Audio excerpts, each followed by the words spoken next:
Ya,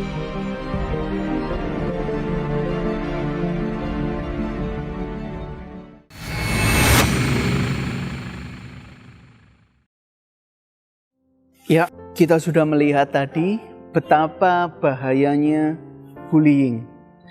Ya, ada banyak anak-anak atau mungkin usia-usia remaja yang mereka jadi korban pembulian. Baik itu terjadi di lingkungan sekolah atau lingkungan pergaulan mereka. Nah, kenapa orang-orang harus mereka menerima bulian? Dan kenapa anak-anak bahkan waktu mereka SD pun mereka bisa membuli orang lain? Ya, jadi sesuai dengan tema saat ini adalah stop bullying. Stop bullying bisa dimulai dari mana? Dari keluarga.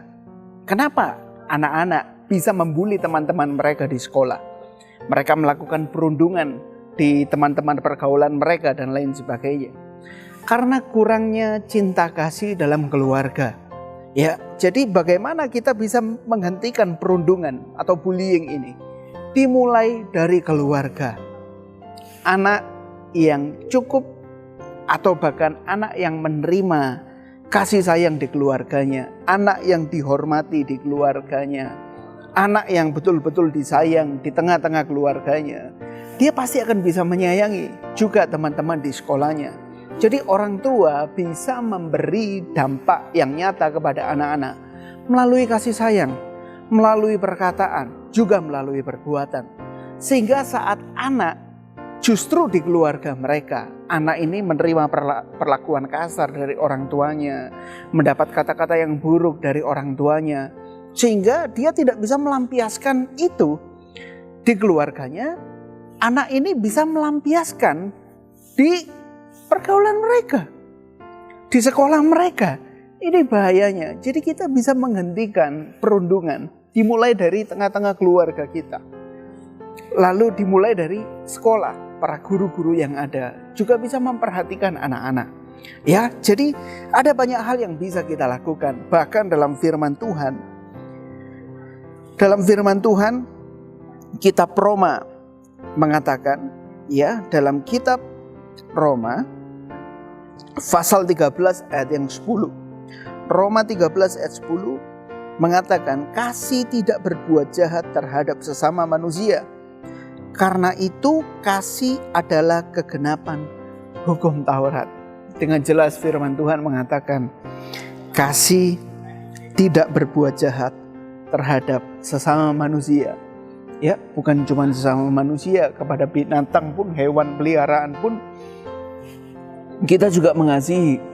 Firman Tuhan dengan jelas mengatakan kasih tidak berbuat jahat terhadap sesama manusia. Jadi saudara-saudara, kita bisa menghentikan perundungan, pembulian. Dimulai dari mana? Dari tengah keluarga kita, bahkan dari diri kita sendiri. Kadang orang-orang yang suka membuli karena dia mungkin mengalami trauma, karena dia sering dibuli sehingga dia membuli orang lain. Dan coba saudara perhatikan, ketika seseorang membuli orang lain, dia tidak sendirian. Dia selalu bersama dengan teman-temannya, dia membuli orang lain, dia merundung orang lain. Dan sebetulnya orang yang suka membuli orang lain adalah orang yang pengecut. Karena dia gak gentle, dia gak bisa sendirian. Dia perlu orang-orang yang support dia. Jadi kalau kita tahu teman-teman kita akan merundung orang yang lebih lemah, ya, dia akan membuli orang lain. Kalau kita tahu hal itu terjadi, jangan didukung atau jangan dikompor-komporin. Justru dia akan semakin berani membuli. Ya, jadi orang yang suka membuli dia adalah orang yang pengecut. Dan kenapa saya bilang orang yang pengecut? Karena orang yang suka membuli pasti dia membuli bukan yang lebih kuat dari dia, yang lebih hebat dari dia. Ya, justru orang akan melakukan bully kepada orang yang lebih lemah daripada dirinya. Dan dia tidak bisa melampiaskan hal itu sehingga dia merundung orang-orang yang lebih lemah dari dia. Banyak sekali berita, hal-hal yang miris sekali. Bagaimana korban bullying ini mereka depresi berat. Seperti yang kita lihat di video awal tadi. Ada banyak sekali di seluruh penjuru dunia ini. Bahkan yang belum terekspos kita tidak tahu. Ada orang, anak yang dibully sejak kecil. Dia merasakan trauma. Ya, sehingga waktu besar dewasa orang ini merasa rendah diri, orang ini merasa tidak dihargai, ya. Orang ini menjadi minder karena dia trauma akan masa lalunya. Jadi kita sebagai anak Tuhan, stop bullying mulai dari sekarang. Dari diri kita sendiri. Dari tengah keluarga kita, para orang tua, ya. Mari kita menghargai anak kita dengan sungguh-sungguh, menyayangi mereka. Seperti Tuhan Yesus mengajarkan sebuah keteladanan yang baik kepada pengikut-pengikutnya.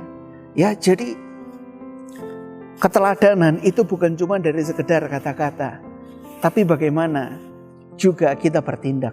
Apakah kita sudah meneladankan tindakan yang baik kepada anak-anak kita, kepada ponakan kita, saudara-saudara kita yang masih anak-anak. Ya, seringkali kita nggak menyadari kita berkata kasar kepada mereka, kita berlaku jahat kepada mereka. Sehingga ketika anak-anak nggak bisa membalas kepada orang tua, dia melampiaskan hal ini kepada teman-teman di sekolahnya, teman-teman di gerejanya, sehinggalah terjadi bullying ini. Sangat bahaya efek dari bullying ini. Perundungan ini bisa sangat berbahaya. Dia dapat membunuh karakter seseorang. Bullying ini dapat mematahkan semangat seseorang. Bullying ini dapat menciptakan trauma yang berkepanjangan dalam kehidupan seseorang. Jadi stop bullying dimulai dari sekarang. Dimulai dari dirimu. Dimulai dari keluargamu. Hentikan perundungan yang ada. Cukup. Jangan sampai hal ini juga terjadi di tengah keluarga kita. Di tengah gereja kita. Ataupun di mana kita berada. Ya, begitu banyak hal-hal miris yang terjadi karena bullying ini. Jadi kita hentikan. Mari kita bersama-sama membangun karakter yang baik. Ya, menjadi anak Tuhan yang berkarakter Kristus. Kalau kita hidup di bangsa Indonesia ini, siapapun yang menyaksikan, kita membangun karakter yang mental yang luar biasa. Karena saat kita membuli orang, saat kita menghina orang lain, itu tidak membuat diri kita menjadi lebih baik. Ya, justru kita membuli orang, justru menunjukkan kelemahan kita. Karena kita nggak bisa mengungguli dia mungkin. Karena itu kita membuli dia. Jadi mari saudara semua, ya, hentikan merundung orang lain. Hentikan membuli orang lain. Mari kita saling support. Kita saling menghargai orang lain. Firman Tuhan katakan, orang yang mengasihi dalam kitab Roma ini, kasih tidak berbuat jahat terhadap sesama manusia. Karena itu mari, ya, kita sebagai anak Tuhan, kalau kita mengasihi Tuhan kita juga harus mengasihi sesama kita. Amin. Demikian renungan saat ini. Semoga kita terus bertumbuh dalam kasih. Jangan suka menjelekkan orang lain, merundung orang lain. Dan kalau kita melihat hal itu terjadi, kita harus menghentikan bullying. Stop bullying mulai dari sekarang. Tuhan Yesus memberkati.